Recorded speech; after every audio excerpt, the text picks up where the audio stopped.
stop. Freeze. Stop whatever you're doing. Just wait and give me 6 to 8 minutes of your time. I just need you to be patient. Patience is a very big core value in my life that I hold near and dear to me, especially this year with a global pandemic where all of us have been asked to be a lot more patient. We need to patiently wait for our masks to come in the mail. We need to patiently wait for stores to get back to normal. We need to patiently wait for COVID cases to go down. We need to patiently wait for states to open back up. We need to be patient. What is patience, though? What do you think patience is, actually? When I went around and asked my family and friends what they thought patience was, many of them described it as the act of waiting. Just waiting, pausing. That's all it is. That's all patience is. However, in the Bible, patience is described as enduring. Enduring is suffering or sacrificing through a period of time. So you're literally getting through a hard time. And it's a mental state is what patience is. Matthew Pianalto described patience as not just enduring, but a compilation of several different values. This includes self-control, being caring, and enduring, and having self-worth as well. Having the self-control to save your money, being caring enough to take a step back and not react to something, and patiently wait for the other person to calm down. Patiently thinking about that really big decision you're going over in your mind. Speaking of big decisions, one really big decision that was made in Roman history is the construction of the city of Rome. Now, you may have heard this phrase, but believe it or not, Rome was not built in a day. It actually took almost an entire century to build Rome to the great metropolis that it became. But the thing is, that quote is exactly right. It wasn't built in a day.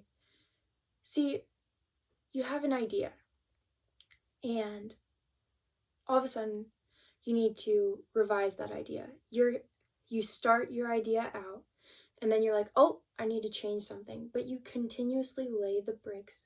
You start building the buildings. You start paving the roads. And slowly but surely, Rome starts to appear. You see this big picture, this idea that you imagined, and it's so much better because you were patient and you waited. And that's exactly what the Romans were. They were patient. They went out every day and laid bricks. It was brick by brick by brick. They built up their metropolis. So, on top of that, the Romans saw the bigger picture. They saw, with that empty plot of land, what could be an amazing, bustling metropolis. It could be amazing, a center of trade. Literally, the roads were in a circle with all of the major trade routes linking to it. It was an amazing city, and they built it brick by brick by brick. And they kept in mind the bigger picture. The bigger picture is also something that you can see by yet another well-known quote, stopping to smell the roses. See, you might think that this is a little cliche to talk about, but stopping to smell the roses is so important. See, you can stop and smell the roses and say, hey, I did really well on this. Or stop to smell the rose, sniff it, and when you take your face away from that rose, you might realize you've been in a rose garden the whole time. Basically, stopping to smell the roses is another way of saying, think on big decisions. Take your time with things. You don't need to rush through with things. If you're second guessing yourself about maybe whether or not you should buy that car, just take a second and be patient with yourself and really think about it. I ran into this problem at the beginning of 2020, actually, when I went car shopping. It took me 3 whole months to find a car, and the car that I had was not in great working shape. So I wanted, at first, a 2018 Mustang GT Premium. That's with the leather heated seats, a manual. Oh, it sounded so nice, and it was my favorite color and very sparkly. However, a Mustang GT isn't a great car to drive in Michigan because of our very long winter. You can only drive that car maybe 6 months out of the year if you're lucky, and you definitely can't drive it in rain. So even though I really, really, really wanted that car, I had to have the self-control, gain the knowledge, and care about myself enough to save my money some more and say no to that car. I had to be patient with myself and be patient to know that I'd find the right car.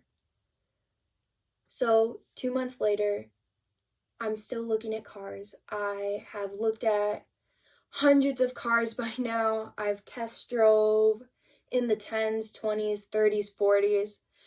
And all of a sudden, out of the blue, I find this little Honda and it fits me perfectly. It has good gas mileage because I have a long drive to work. It's all-wheel drive. It has leather heated seats. It has everything I want. And it's affordable for me. It's not a Mustang GT. I can afford to repair it. It was basically the best car I could have ever chosen. And all I had to do was be patient with myself to know that I was going to find the right car for me.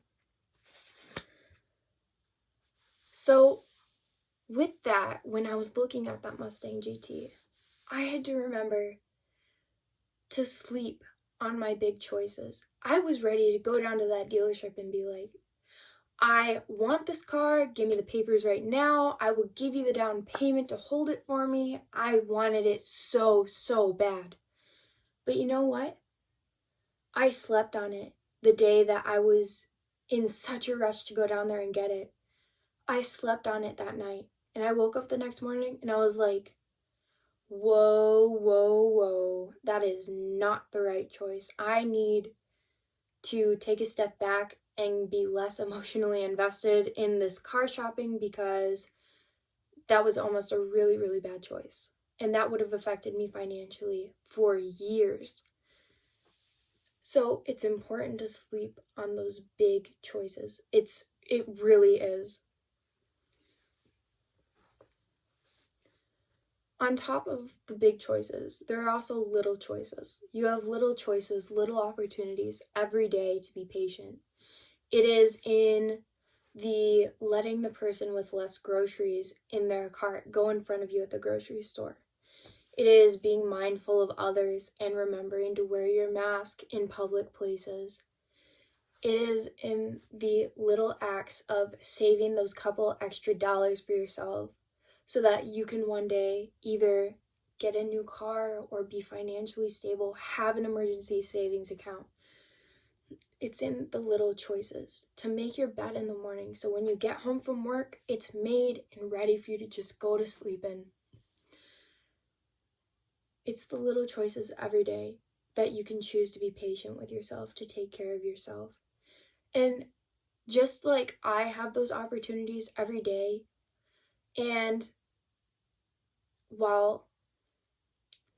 just like I have those opportunities every day, so do you guys. I can make the decision to be patient and make the right choice for me, to have the self-control, to endure a little bit of frugality, to just be patient and make the right choice, to sleep on things. And you guys have those options too. You can be patient, you can be kind, you can be caring, you can endure. You can do all of those things just like I have. I hope today I've showed you guys exactly how patience can affect your life, whether it is taking 3 months to buy a car because you just can't find the right one, or one that's a good choice at least, to stopping to smell the roses, or simply laying brick by brick, whether it's a fitness journey, drinking water every day, eating breakfast every day, just little things, being patient, doing the right things for yourself. You can do those too. I've told you how patience has impacted my life. Now it's time for patience to impact your guys' life. Now's the time. We are in a global pandemic. There's never been a better time to learn how to be a little more patient. Good luck.